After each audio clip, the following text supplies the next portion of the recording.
All right, here we are back again with another episode of Thinking in Circles, and hopefully this message here that I'm about to disseminate will serve you well, and I'm pretty sure it will serve you well because it has served me well in my process of really, how could I put this, not integration of Animus and Anima, because the thing is it can't really be integrated, but in progression of the levels.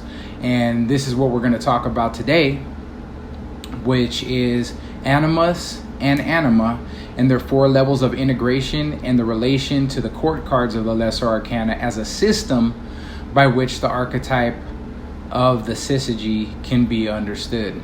Now, the Syzygy basically is the Animus and Anima as a link pair, and as a pair that is constantly relaying the archetypes from the level of self and actually resides in the level of the archetypal. And it is something that continues to show itself to you through dreams. And if you're not well acquainted with what the Animus or Anima are, you're basically subject to being possessed through affects of emotion. Something happens and you go off the fly off the handle, and then you're like, wow, that wasn't me, that wasn't like me to do that, like almost as if somebody else stepped into the picture during that interchange. So we're going to talk about how to get a better hold on that. We're going to talk about basically what this idea is more or less, and we're going to try to unpack it. It's going to be a heavy lecture, I'm warning you.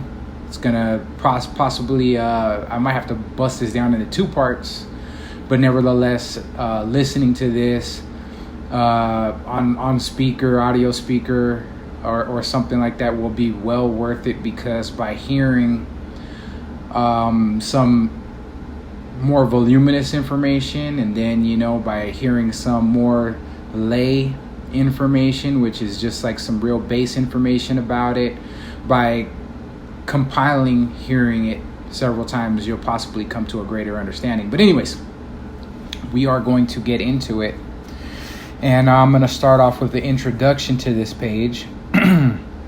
So first, I'm going to start this video off by asking men, what if God was really a woman? That's a thought. And to the woman listener, I'm going to ask you, what if God was really the mass consensus of patriarchic ideas found in a crowd of men? Imagine that. Then maybe the Virgin Mary would, as the idea of the highest dignity and the saying of vox populi est vox deus would be true. If we could think of the answer as being positive, maybe yes, then those statements might be true, that the Virgin Mary is someone ideal and somebody virtuous, somebody maybe even to integrate her properties, or maybe that the voice of the population is the voice of God. Maybe those would be viable statements. But in the idea of the Animus and the Anima, it is the truth, but the Animus and Anima are really bridges towards the self and what it wants to convey to you. So let's get into this. So after the opening statements, if you're still listening, this lecture will be about the Animus and Anima and the 4 levels of integration, which are very necessary to be familiarized with if one hopes to navigate and understand the inner planes of existence, and eventually find hope towards the possibility of measurable self-knowledge and the possibility of consistently being able to disenchant one's ego from inflations of various kinds. In other words, grasping this knowledge and working with it, understanding it, is the key towards self-awareness and greater self-control, and also is the way into a deeper rapport with the self, as the Animus and Anima are the unconscious aspects that relay symbolic knowledge from the deep archetypal level from which the higher self is constantly speaking. It is important that ample shadow integration and understanding of such is done so that the animus and anima do not become usurpers of the self that they can be easily made to seem to be to the unprepared egoic perceiver. It is wise understanding to keep at the forefront that the self is the one behind the archetypes that take form in the unconscious's veiled forms via the characters that represent anima and animus. I will explore this topic via notations I've compiled from various sources. I will also outline and explain a method that we can employ which utilizes the court cards of the lesser arcana in the tarot as a subsystem which naturally depicts people and personalities. Because the animus and anima denote certain types of personality that are ranging from base personalities to very sophisticated and enlightened personalities. And truthfully, they're all within you. They're all within your psyche. And the amazing thing is that, you know, that old statement, being a diamond in the rough, we're all diamonds in the rough at some level of relieving the roughness and bringing the shine out. So all 16 court cards will suffice for the 4 levels of lesser and greater anima and animus levels, which when contemplated on correctly will serve as an important anchor for dream experiences, as these figures in the court cards link back to symbolism and archetype, and will also serve as a system by which one can imagine scenarios quite accurately between these types, which will become more or less correct representations of real situations that occur in day-to-day life and inner life. This simulation can give you a deeper understanding of personal and social affairs as well, if adequately attempted. Okay, so let me see here.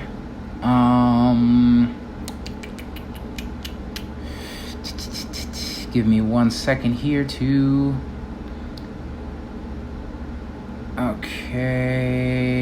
queue up this next portion.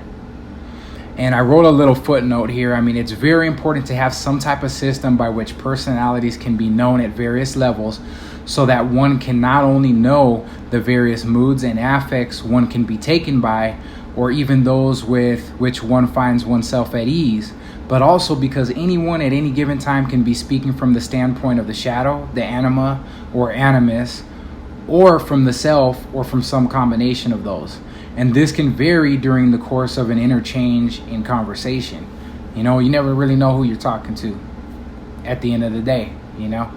But it's good to have an idea or have a system by which you can determine that, okay? So this is almost a key of power that is being handed out if one can grasp it. And we're going to grasp it because we're going to go over it from various angles here in this lecture.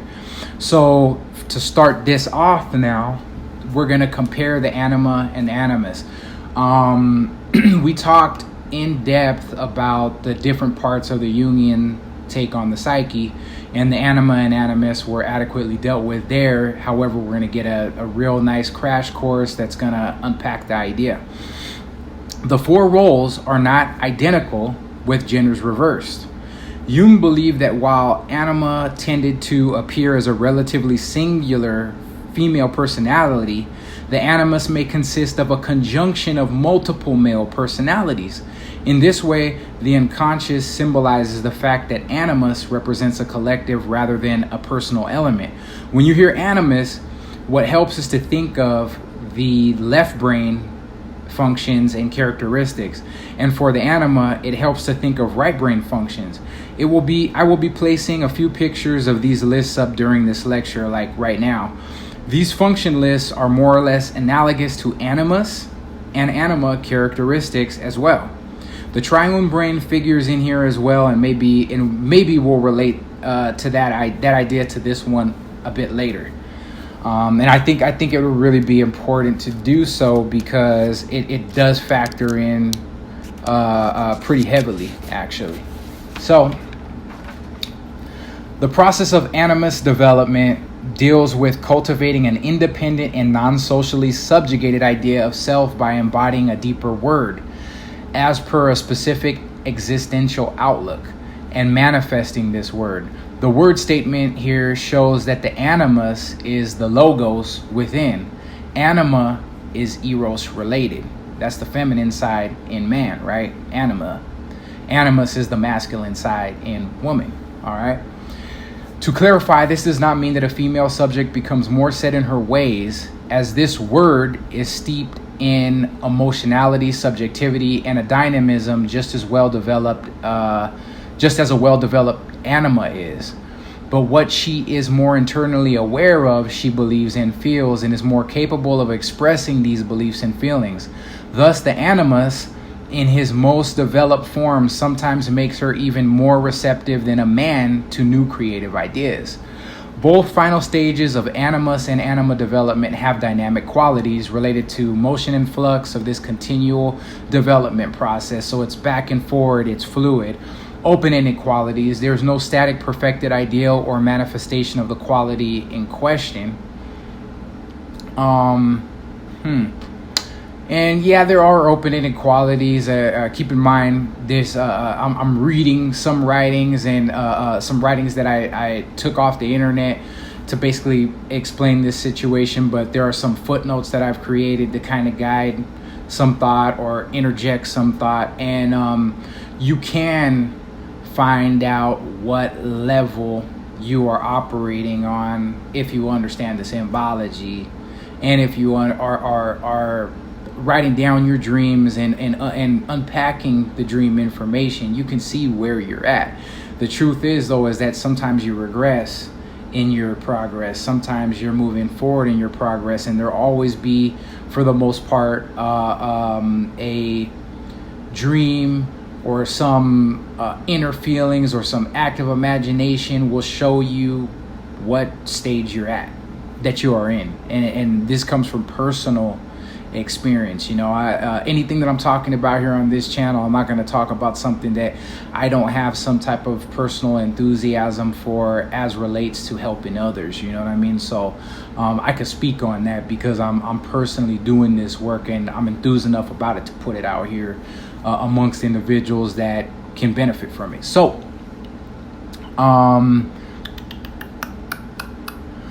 it also the final stages of animus and anima development have dynamic qualities. Okay, we saw that. Okay, and also pluralistic qualities, which transcend the need for a singular image, as any subject or object can contain multiple archetypes or even seemingly antithetical roles. So there's polarity within archetypes.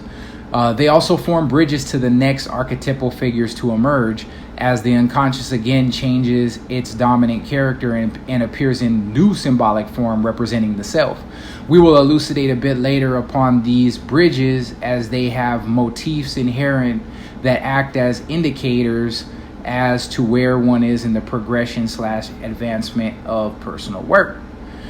Jung's theory of anima and animus draws from this theory of individuation. In order for a person to reach the goal of individuation, he or she is to engage in a series of interpersonal dialogues which help the person understand how he or she relates to the world. And this is why I believe that the court card system to be a good method by which to understand not only the 4 levels of anima/animus, but also how those of different levels of development will interact also.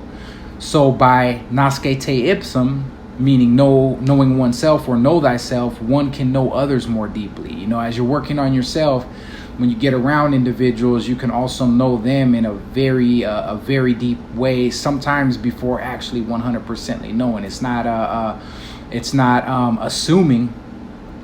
It's actually having a deeper level of intuition whereby you can create a bridge of knowing the other individual. You know, in a way we can look at it as empathy, right? Okay, this process requires men and women to be aware of their anima or animus respectively. In so doing, the individual will learn how not to be controlled by their anima or animus.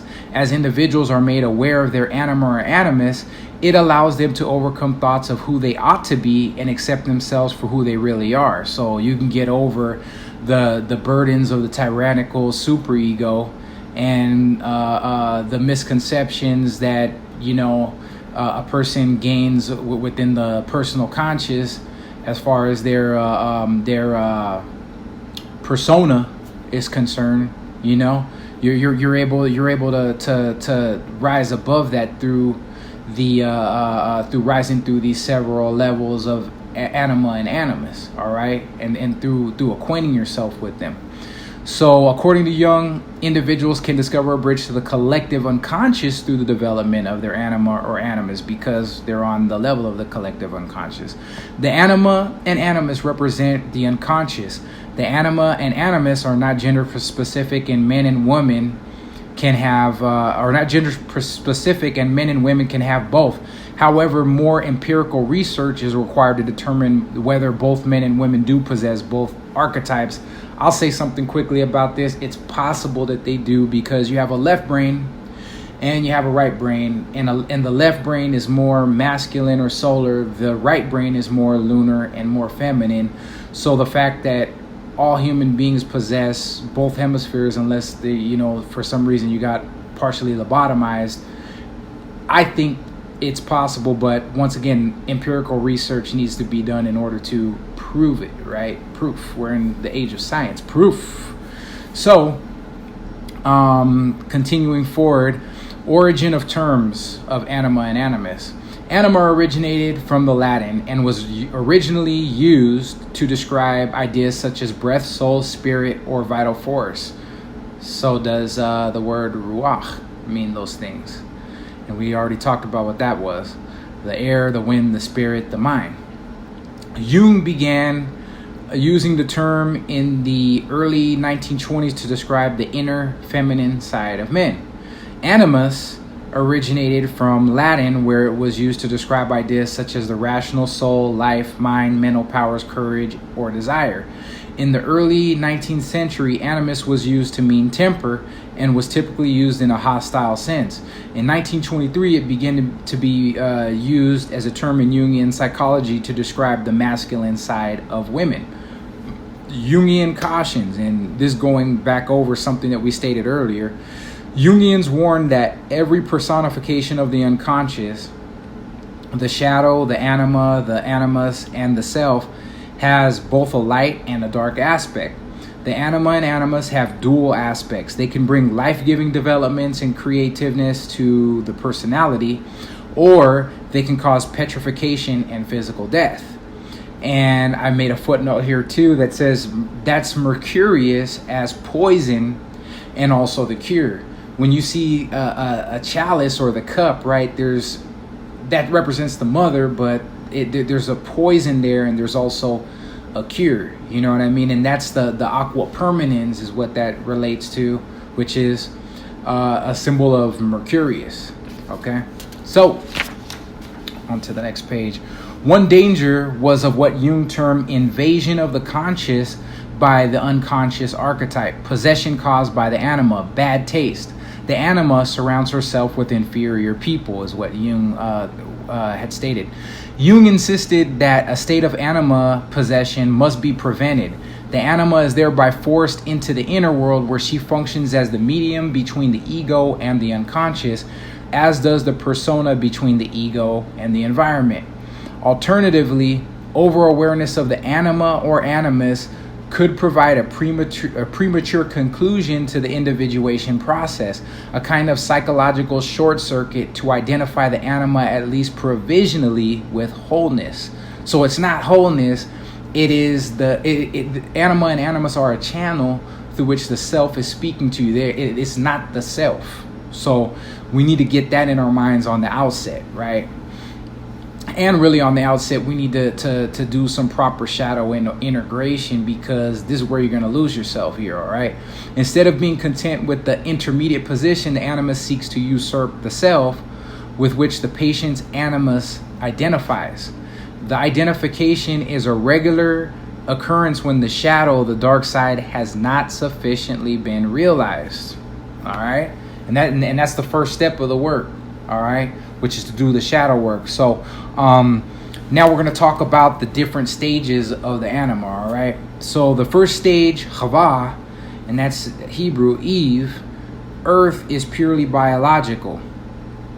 Woman is equated with the mother and only represents something to be fertilized at this stage. So we can kind of look at that as men that are very infantile. They don't from this stage one experience, they only look at a woman as something to be gone up in, and not for her qualities of what she actually is. You know what I mean? So it's something to see that's a very puerile, infantile way of seeing the woman, but that is the woman within the anima. You only treat others how you really see and treat yourself. So stage 2 is the second stage is still dominated by the sexual eros, but on an aesthetic and romantic level where woman has already acquired some value as an individual. So this is a little bit better. This is a little bit better here, and we'll get to a point where we're going to talk more. I don't want to drag this out too long, so I'm just going to go with the script here. The third stage raises Eros to the heights of religious devotion and thus spiritualizes him. Hava has been replaced by spiritual motherhood. Stage 4, finally the fourth stage, illustrates something which unexpectedly goes beyond the almost unsurpassable third stage, which is sapientia. How can wisdom transcend the most holy and most pure? Presumably only by the virtue of the truth that the less sometimes means the more. This stage represents a spiritualization of Helen and the consequently of Eros as such. This is why sapientia was regarded as a parallel to the Shulamite in the Song of Songs. The Shulamite was basically the Ethiopian woman, the dark woman that was calling out to be made, quote unquote, white, to be made to be washed pure. And it's not once again, it can be looked at as a racial epithet, but it's not that. It's basically she's calling from the depths to be spiritualized and to be raised up. This goes to towards the Kabbalistic adage of taking the daughter and placing her on the mother's throne. Okay, so dreams allude to evolutionary stages of Eros development. I don't expect this to fully be grasped immediately, but these 4 stages are something to reflect on, and I'm going to say a little bit more about them to help fix them in your mind. They are very relevant in analytic work. The majority of our patients are living out of the first stage, or maybe the beginnings of the second. Now check this out. And don't have any inklings at all of the third or fourth stage. So they're not even aware of higher levels. Most people are not aware of higher levels in the consciousness that they could travel to because they're too busy living a normal mundane life. You know what I mean? They're living the status quo, right? If one is aware of this sequence, one will then be in a position to notice when the dreams are alluding to these evolutionary stages of the development of Eros. The 4 stages are Eve, lowest stage, right? Helen, Mary, sapientia or wisdom, highest stage. Let me just say a word or two about each. Evolutionary stage 1 as Eve. Eve represents Eros as it lives itself out on the primordial matriarchal level of the psyche as described by Eric Newman. This level of the psyche is basically a combination of nourishing and devouring. It is Eros as elemental desirousness, or Demeter before the loss of Persephone. In terms of relation between the sexes, the goal is biological fertility, and the male principle is subordinate to the matriarchal principle. It is no more than an instrument of the service of the Great Mother. That is Chava, Eve. The next stage up is Helen of Troy. Evolutionary stage 2 is Helen of Troy is a stage. At this stage, the male principle has acquired autonomy and the opposites are now polarized. The romantic and aesthetic factors are the prominent ones, and the goal of this level of Eros is the physical and biological union of the opposites. So the conjunctio is the goal, but in concrete terms. So there's some terms that come with bonding and joining together with the woman Helen of Troy. You know, especially if you go into the story of Helen of Troy and the kings that she dealt with. She, you know, obviously there was a term of agreements, you know, for them to be with her. As such a beautiful woman, you know what I'm saying? So anyways, Mary, evolutionary stage 3. At this stage, the masculine spiritual principle has acquired dominance. So Mary represents spiritual motherhood, and just as the goal of stage 1, Eve, was biological fertility, so the goal of Mary's stage is spiritual fertility. So desiring something higher, turning base and carnal desires into spiritual desire, right? And then the next stage after, and the last highest stage, right, is wisdom or sapientia. Evolutionary stage 4 as wisdom or sapientia. Sapientia is a spiritualization of Helen, just as the Mary level was a spiritualization of Eve. And as Jung puts it, that means sapientia represents the spiritualization of Eros as such. Here the goal is the psychological union of opposites. The conjunctio as a psychological experience is the goal of this level of Eros. So wanting to know a higher love. And as the Bible even states, God is love, right? You know, so wanting to link, really purely link with the self and actually having that experience, it changes, you can't really go back from what you've seen at that point, you know, to lower levels. You can regress, but you already know the truth at that point, you know what I mean? But anyways, the 3 steps of transformation. There are 3 steps of transformation which take place on the 4 stages. At the risk of oversimplifying, let me just give you a hint of what I see symbolizing those 3 steps. So these 3 steps, okay, so we got 4 steps of Animus Progression, right? Eve, we have Eve, Helen of Troy, Mary, and Sapientia. So these 3 will sit in between like this of the 4. You know what I mean? These 3 will sit like this. So the step between Eve and Helen is symbolized by the abduction of Persephone by Hades. The step between Helen and Mary is symbolized by the Annunciation. The step between Mary and Sapientia is symbolized by the Assumption of Mary. We'll be talking about those a little bit later in this lecture, and unpack what those mythological images are, so that you can see a little bit deeper into some of the earmarks of these stages of development. And you might even get a glimpse into what stage you're in at that point as well, though, too, if you already haven't, right?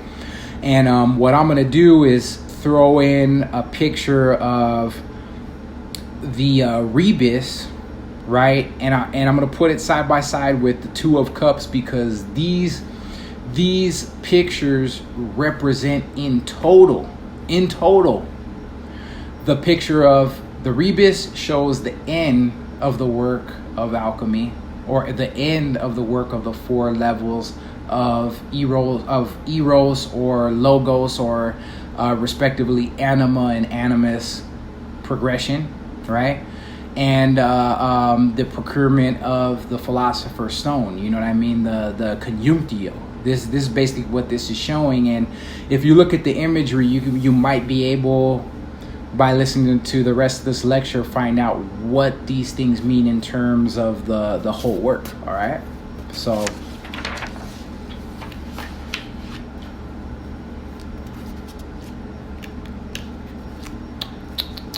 on to the next page here. So now for a more lay approach to the terms earlier spoken about, and I'm going to breeze through these pretty quickly. The anima naturally is originally based on the boy's image of his mother, and this later evolves with his relatedness to more mature romantic relationships.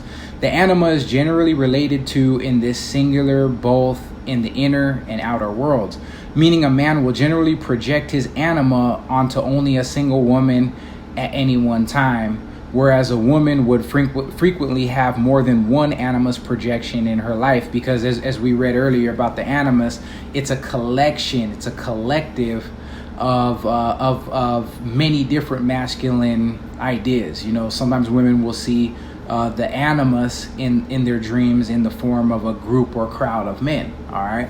Archetypal examples of the anima in various stages of development. Who knows how relative these are in this day and age, but I'm going to throw them out there. Brooke Shields, in her original virginal role as a teenage star, pre-sexual feminine, right?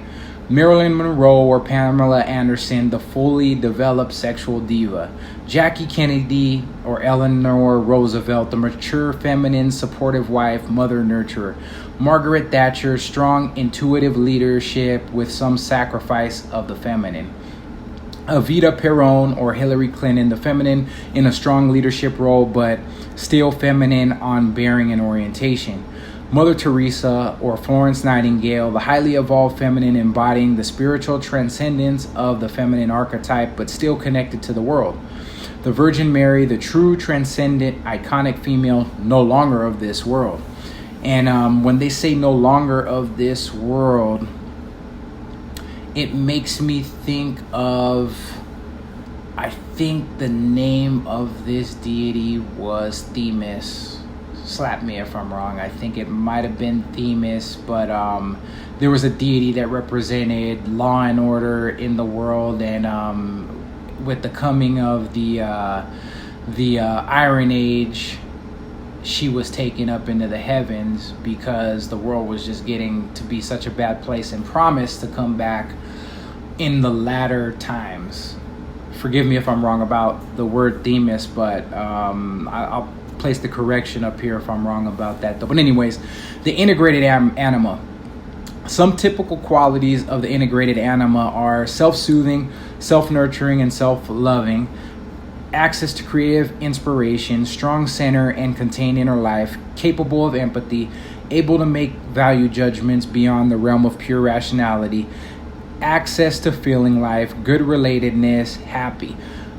In the tarot system of the courts, this could easily be the King of Cups. You know what I mean? The displaced anima. Some typical qualities of the displaced anima are uncontained, constantly seeking external affirmation, lack of creativity, moody, bitchy, poor relatedness, behavior in relationships designed to isolate the person from others, masochistic, greedy, grasping, self-centered. And these are more page ideas, because this is now the lower levels of the anima. Integrated being like the higher two levels, really at best the higher fourth, the displaced being the lower two, the worst being the lowest one, you know. So continuing forward, C.G. Jung's explanation of his use of animus terminology. So we're talking about the male countersexual image in a woman. I have reserved the term animus strictly for women. In view of the psychological facts, I have reserved the term animus strictly for women because, to answer a famous question, which is, mulier non habet animam sed animum. A woman has not a soul, but a mind. What the heck does that mean, right? Feminine psychology exhibits an element that is the counterpart of man's anima. Primarily, it is not of an affective nature, but is a quasi-intellectual factor, best described by the word prejudice. The conscious side of woman corresponds to the emotional side of man, not his mind. Mind makes up the soul, or better, the animus of a woman. And just as the anima of a man consists of inferior relatedness full of affect, so the animus of woman consists of inferior judgments or better opinions. As it is made up of a plurality of preconceived opinions, the animus is far less susceptible of personification by a single figure, but appears more often as a group or crowd. The animus as an inferior logos, a character of the masculine mind. And something I'm just going to say real quick, Jupiter is what has been termed as a deity, El Ab, in the Kabbalistic system, and that is the father of the mobs, okay? And Jupiter is obviously an animus figure, and that would kind of link to this idea of a woman seeing the personification of the animus as a crowd or a group consensus of ideas, which is what I was referring to earlier when I said vox populi es vox deus, or the voice of the people is the voice of God. You know what I'm saying? And it could be that God is a collective body of men, and those patriarchal opinions are being shown in the woman's psyche as the voice of God or self, and vice versa in man through a feminine voice or a feminine being, like the Virgin Mary, the voice of God to man. Okay, anyways. The animus is an inferior logos, a character of the masculine mind. On a low level, the animus is an inferior logos, a caricature of the differentiated masculine mind, just as on a low level, the animus is a caricature of the feminine eros. To pursue the parallel further, we could say that just as Hun corresponds to Sing, translated by Wilhelm as logos, so the eros of a woman corresponds to Ming, fate or destiny, interpreted by Wilhelm as eros. We will read further about Wilhelm's translation of the Chinese terms of this idea, which will open it up further. All right, this is a little bit later. Eros is an interweaving, logos is a differentiating knowledge, clarifying light. Eros is relatedness, logos is discrimination and detachment.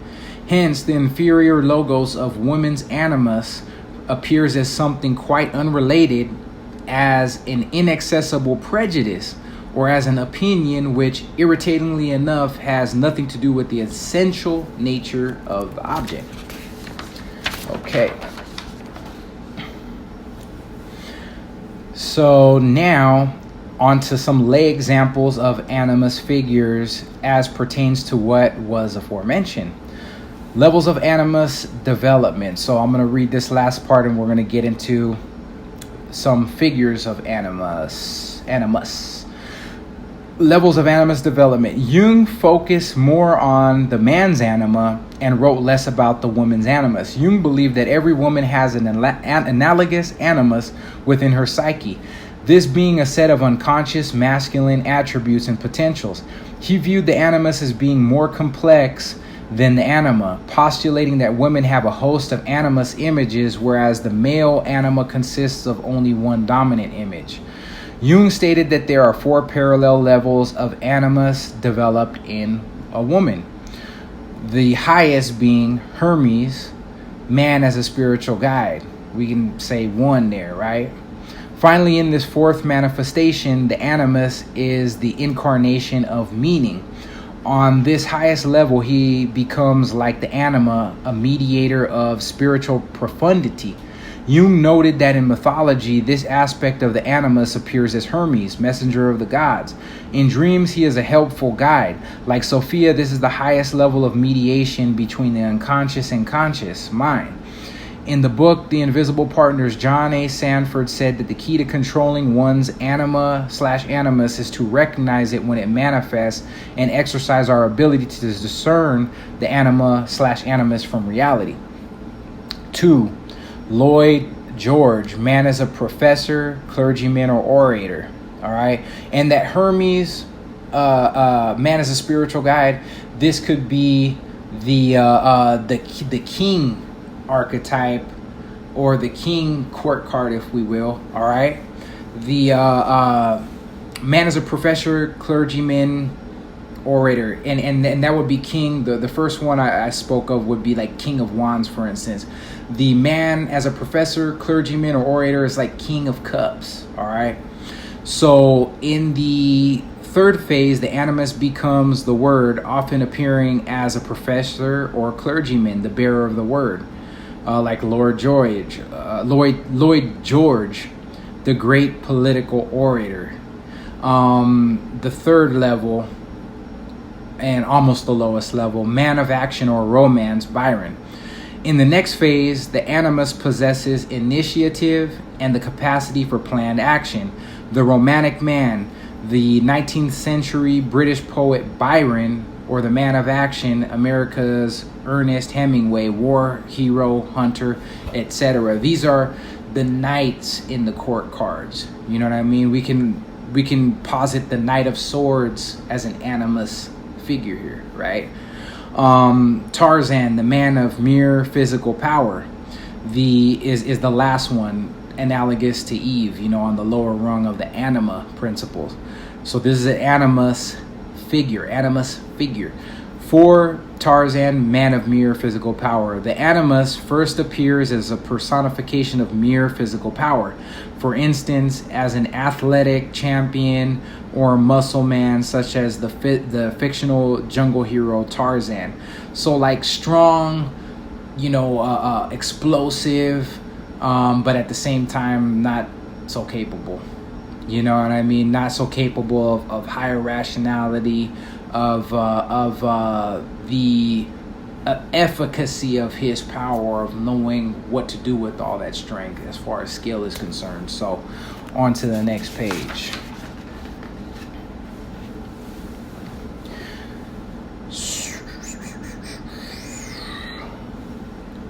So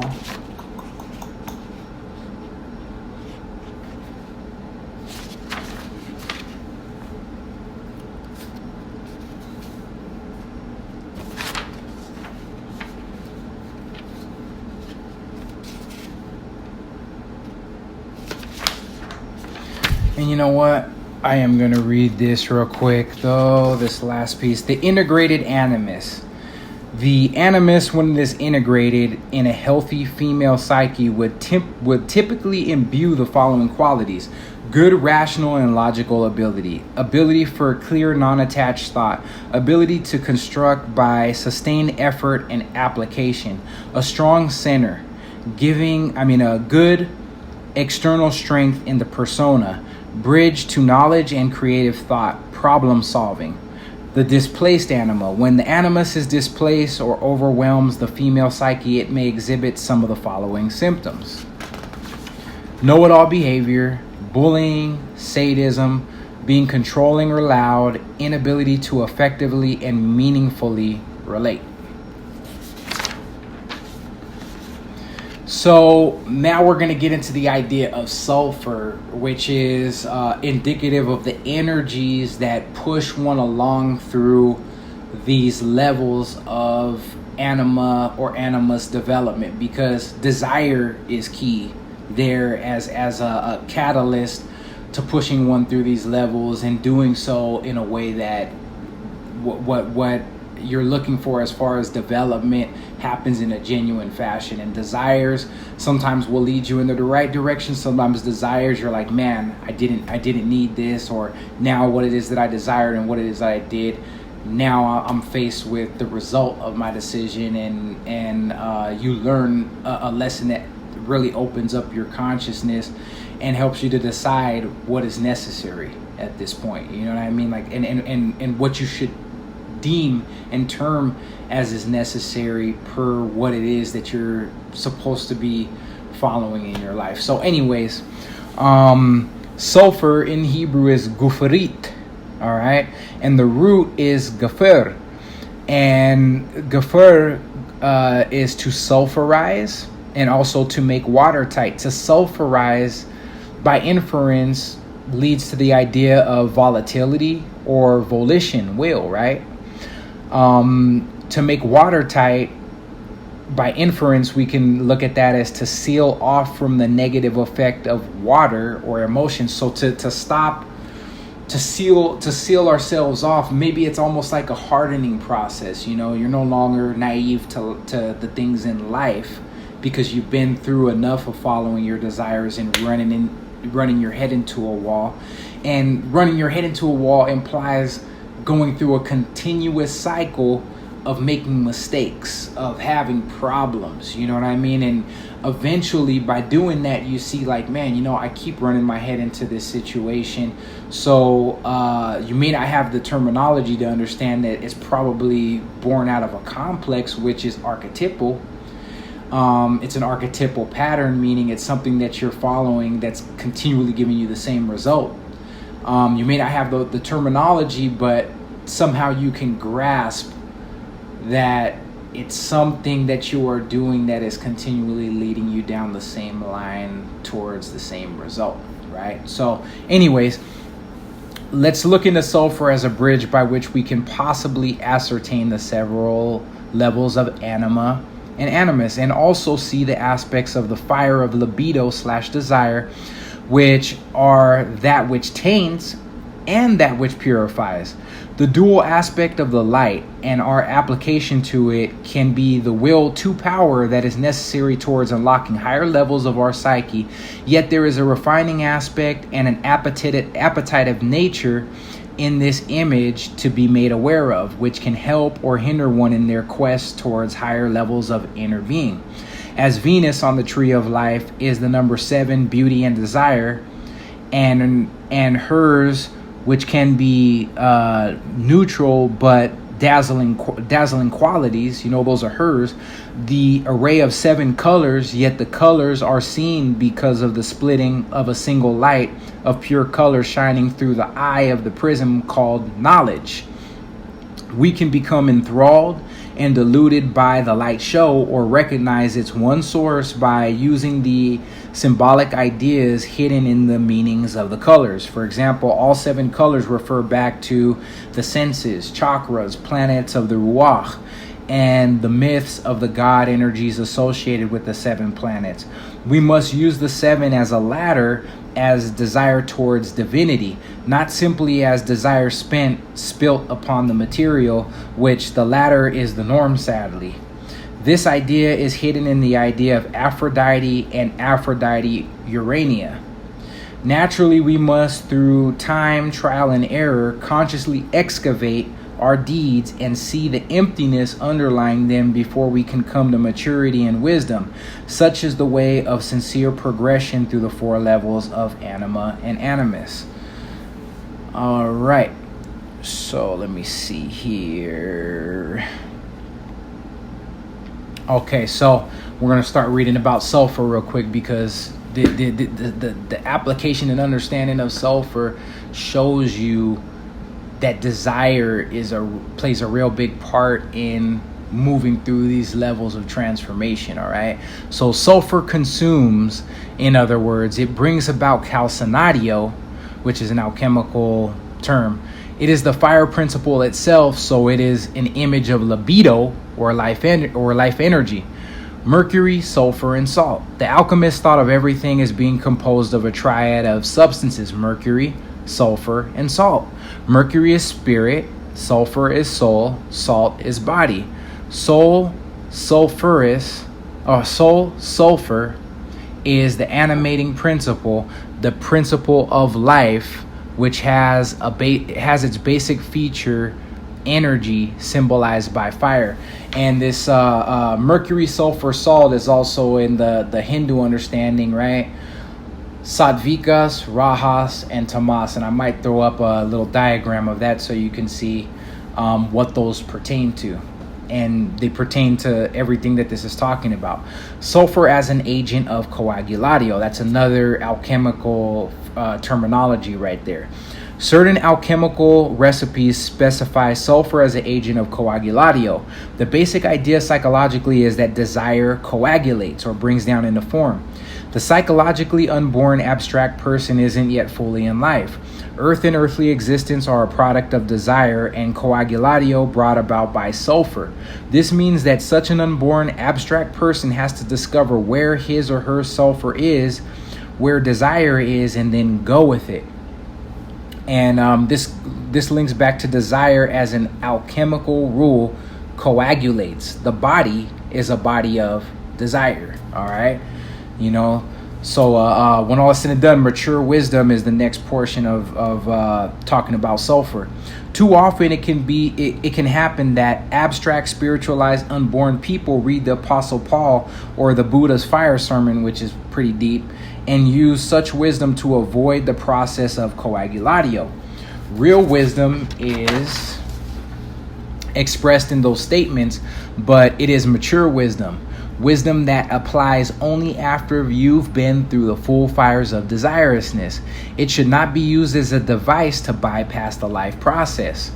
Now, I wrote a side note. If you know this type of wisdom, then and genuinely live the best life you know how, you have the corrective capabilities within you to correct any wrong turn you may take.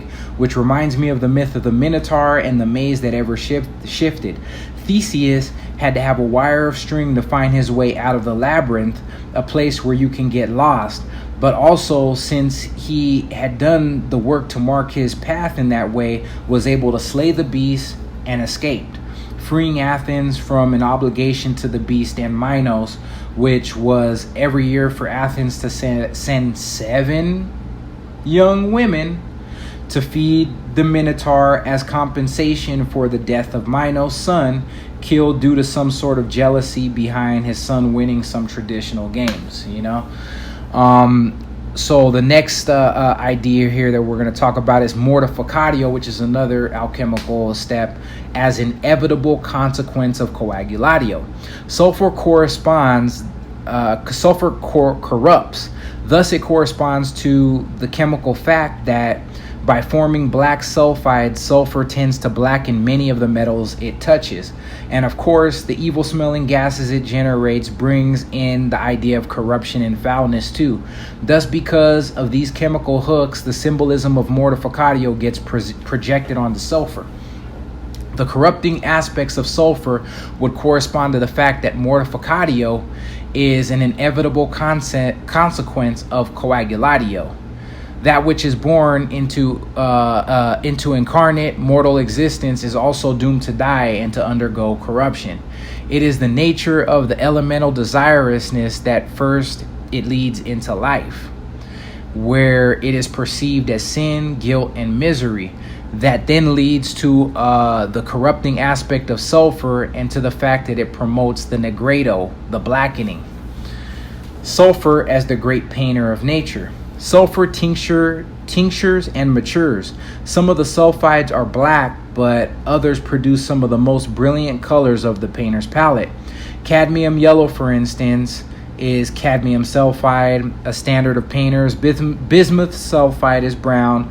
Arsenic sulfide is yellow. Tin sulfide is orange. Mercuric sulfide is red. Zinc sulfide is white. Copper and silver sulfides are black. You can tell that by the tarnish that forms on your silverware. You don't get nice, pretty colors on your silverware. You get blackening that corresponds to the symbolism of corruption. But the beautiful yellow and orange and red sulfides provide the hook for the projection of sulfur as the great painter of nature who paints all the colors. Talking about Aphrodite and Aphrodite Urania right there. All right, so desirousness cut off is the next idea within sulfur here. Cutting off desirousness at the root. This leads us to another feature of desirousness. Desirousness is what gives life its color, its attraction. If desirousness is cut off at the root, as Paul and the Buddha would have it, then everything is gray. That's the ambiguity. Gray is the color of Mercury and also one of the colors that exists beyond the final veil of the tree of life, beyond the abyss. This is the level beyond the ruach and carnal appetites of mind and body. Yet it is precisely where the one light is split into 7. See Dayath and the prism. And I'm going to put something on the screen about that there. Along with so sulfur promotes maturation. Along with the tincturing, we have the idea that sulfur promotes maturation. The tincture is a synonym for the elixir, and the elixir is the liquid form of the philosopher's stone. The fact that sulfur tinctures and matures means that it is identified with the self, with wholeness. That connects with Jung's remark in Collected Works 14, paragraph 151 about sulfur as compulsion, the great mystery of human life. And that's very important. Compulsion is the sixth highest level of libido attachment, and to the trained eye can give away easy to spot clues as to what the God image or archetype is driving the psyche, how that's driving the psyche. Such knowledge, rightly used, can help catalyze the process of coming into higher levels of self-awareness.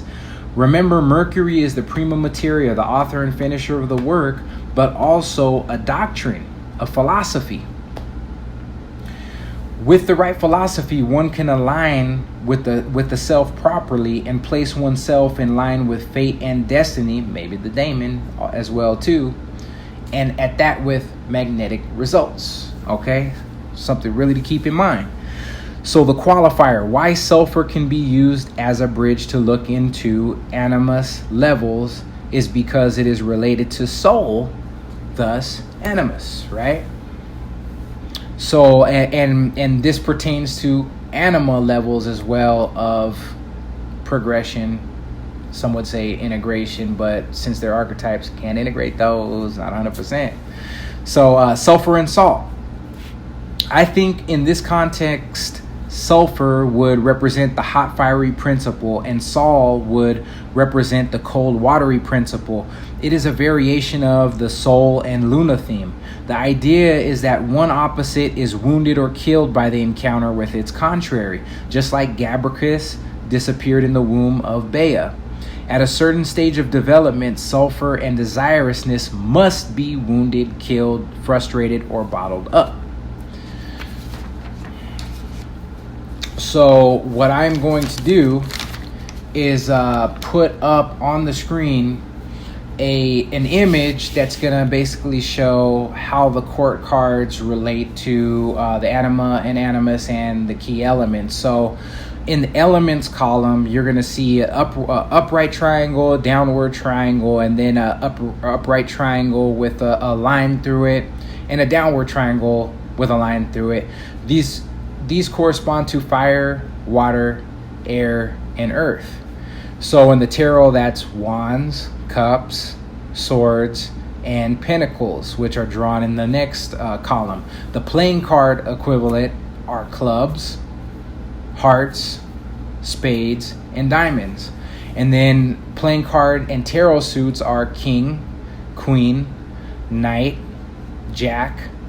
Also the page, which is not present in the playing card deck. And these correspond to, on the Anima side, Sapientia, Mary, Helen, and Eve as, Eros figures. All right. And I also put the lecture numbering system. That's to correspond to some of the numbers that I've placed in this lecture. I wouldn't take that canonically because I'm trying to move fast so we can consolidate some of this here. Animus figures that correspond to the aforementioned are Mercurius, Joseph, Perseus, King Arthur at under age 15 under the tutelage of Merlin. And these are Logos figures, okay? And for unified preoccupations of libido attachment, of which there are 7 levels of that can be boiled down into 4, and they do correspond canonically to fire, water, air, earth, king, queen, knight, jack, page, and all 4 levels of Anima and Animus, as you see on your screen here, are motive, feeling, awareness, and appearance. And these are some things to think about as you're going through your day. Where on these levels, you're at in a situation, and you can kind of see and juxtapose what level maybe you might be operating out of, or what level the individual is constantly operating with. You have intuitive types, feeling types, thinking types, sensational types, and some people are just surrounded by a certain way of communicating and dealing with others, and it's good to know how to deal with them on their level. So the next column is the 4 functions of the psyche, which are intuition, feeling, thinking, sensation, which correspond to fire, water, air, and earth And the four worlds of the Kabbalah factor into this as well too, which is Atziluth, Beriah, Yetzirah, and Asiya. Okay, so Atziluth is basically like the world of the original ideas and emanation. Beriah is the world of creation. Yetzirah is the world of formation, and Asiya is the world of action. You know what I mean? So some things to think about here, and I've put in the small notes there. I'm going to read these notes to you real quick. There's a sub note to the psyche 4 functions, right? The one that has intuition, feeling, thinking, sensation there. And I say, in Jung's order of the method of apprehension of stimuli, impression, sensation comes first. For example, what is seen or what happened, right? Feeling is the next one. For example, do I like it or not? Then the next thing, thinking, linking the occurrence to various analogous chains to which it relates in terms of ideas. The next thing now, intuition, for example, active imagination done or undertaken on symbolic findings of the aforementioned so as to let the influx from the unconscious provide innovations upon initial information gathered from the stimuli or stimulus. All right. So there's a footnote to the column about 4 unified preoccupations of libido attachment. As pertains to the 7 levels of libido attachment, these attributes appear to work and manifest increasing attention and desire by affecting awareness based upon objective appearances, which in turn affect feelings, which form a motive to act upon. The word preoccupation, especially if you look this up etymologically, sums up the 4 unified preoccupations of libido attachment, of which levels 7 have been given. And these 7 levels, I'm pretty sure I'm going to have to throw these up here too, are very good to know because they'll help you to know yourself and help you to discover the God image in which you are contained at the present level of Animus or Anima Progression. All right.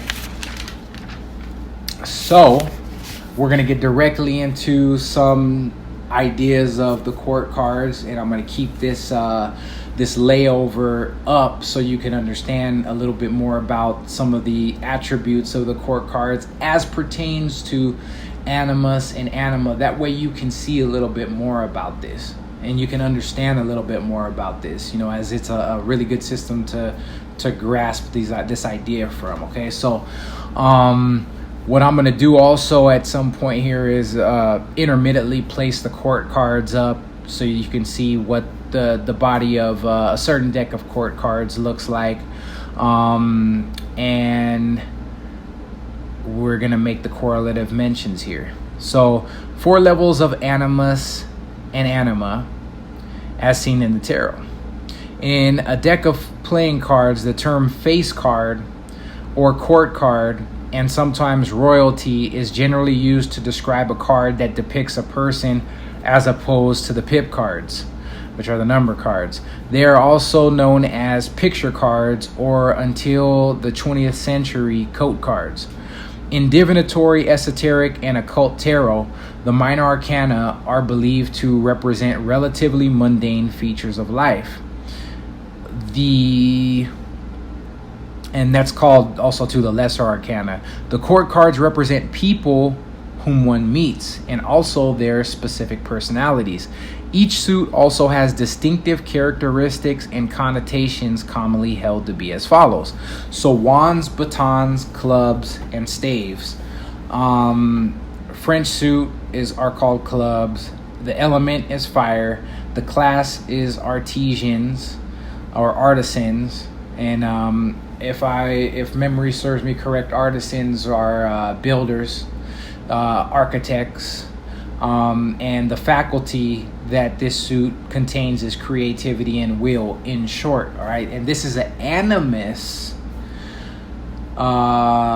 attribute, so that's something to keep in mind. And keep in mind too that the court cards have mixtures of these elements, because for instance you can have Queen of Wands. So Queen of Wands would be like a woman that has very good animus integration, because she has access to her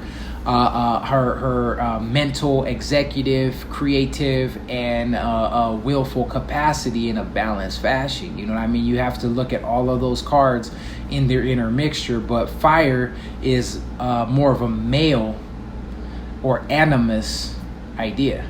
All right, so we're going to continue. Pentacles, coins, discs, or rings is also termed diamonds. It is of the element of earth. And merchants, people that sell things to you, right, go there or are attributed there. Material, body, or possessions, materialistic ideologies are there, and that is an animus.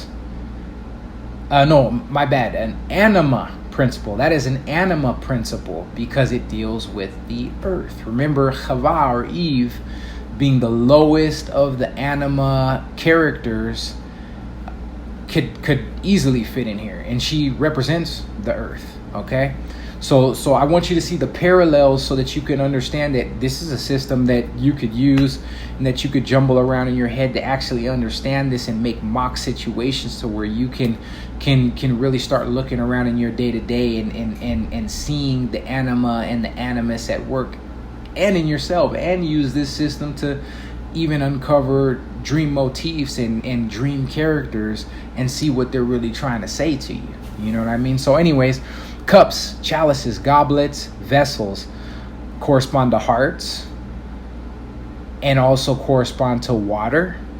And water, once again, we're talking about an anima term there.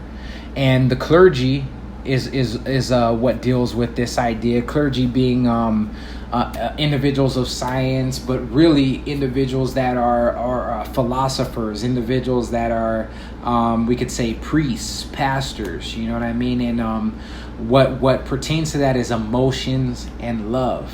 All right, on a very, very base level. And the King of Cups is a very good court card to use to say this is a man that has integrated his anima well. Okay, so swords or blades correspond to spades, correspond to the element of air, and they represent nobility and military. All right, and the idea that corresponds with that is reason. All right, and this is an animus principle, okay, but it's a lower animus principle, okay. And the knights, if you will, correspond to the swords or blades or nobility and military, and it shows the ability to act, the ability to move swiftly and to handle things in a skillful and swift, possibly even forceful manner. But it's a lower animus ability, if you will, or lower animus state. And keep in mind once again that the court cards are comprised of dual or dualistic elements, if you will. All the lesser arcana is comprised of dual elements. In the number cards, for instance, not to make too much of a digression, but as it pertains to what I'm trying to speak to you about the inner mixture, the number cards will have a planetary suit or a sign rather, and also an astrological sign attributed to each.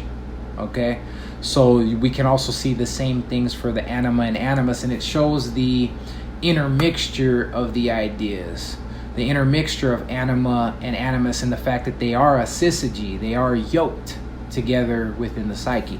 Okay, so continuing forward to look at how they're opposing, but also and by there I mean the anima and animus, how they're opposing one another, but also to show how they unite in some ways. I'm going to read from Luke 12:49 through 53.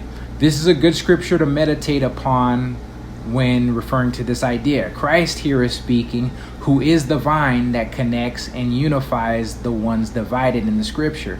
The scripture points to the idea of the courts as father equaling king, mother being equivalent to queen, knight being equivalent to son, and page being equivalent to daughter. And this corresponds to the theme of the four worlds of the Kabbalistic tree of life, which I spoke about earlier, Atziluth, Bria, Yetzirah, Asiya, which are sealed respective to the order spoken above. And this is the sealing of the divine name Yehovah, Yod, He, Vav, He, which is fire, water, air, and earth, respectively. So Luke 12:49 says, I am come to send fire on the earth. And what will I if it already be kindled? But I have a baptism to be baptized with, and how am I straitened till it be accomplished? Suppose ye that I am come to give peace on earth? I tell you, nay, but rather division. For from henceforth there shall be 5 in one house divided. That's the symbol of the pinnacle. All right. 3 against 2 and 2 against 3. 3, if you look from the Chinese perspective, being a masculine number, and 2 being feminine, but for Western esotericism, 3 is feminine, 2 is masculine. So you're seeing these things, these masculine and feminine archetypes being opposed to one another, all right? The father shall be divided against the son, and the son against the father, the mother against the daughter, and the daughter against the mother-in-law against her daughter-in-law, and the daughter-in-law against her mother-in-law. And this is seen, from a clinical standpoint. This is also seen from just a day-to-day life standpoint if you look at your families. So by inference now, verse 53 of this text leaves father plus mother, father plus daughter, son plus mother, son plus daughter as possible positive avenues of conjunction, and is quite incestuous and Oedipal, full of shame and that type of error. But this is the expectancy within the inner work of resolving shadow aspects. Work upon Anima/Animus is full of awareness of shame, awareness of the poison in which is the cure, of integrating such things in order to find wholeness. Mark 16 verse 18 says, they shall take up serpents, and if they drink any deadly thing, it shall not hurt them. They shall lay hands on the sick, and they shall recover. This is known as the Great Commission, and I believe it points to the peril of the great work and also the numinous power it produces by unity of psychological opposites. See Rosarium picture 10, which is an emblem of the full integration of such contrasting archetypes such as father and mother, son and daughter, man and woman, etc. It is all an allusion to the Filiae Philosophorum, the prima materia Mercurius, which is easily misunderstood since it is understood from a vulgar state and point of consciousness. And we'll get into more on this ahead when we read about the 4 states of ego's relation to Anima/Animus. And keep in mind that Mercurius is called the divine hermaphrodite.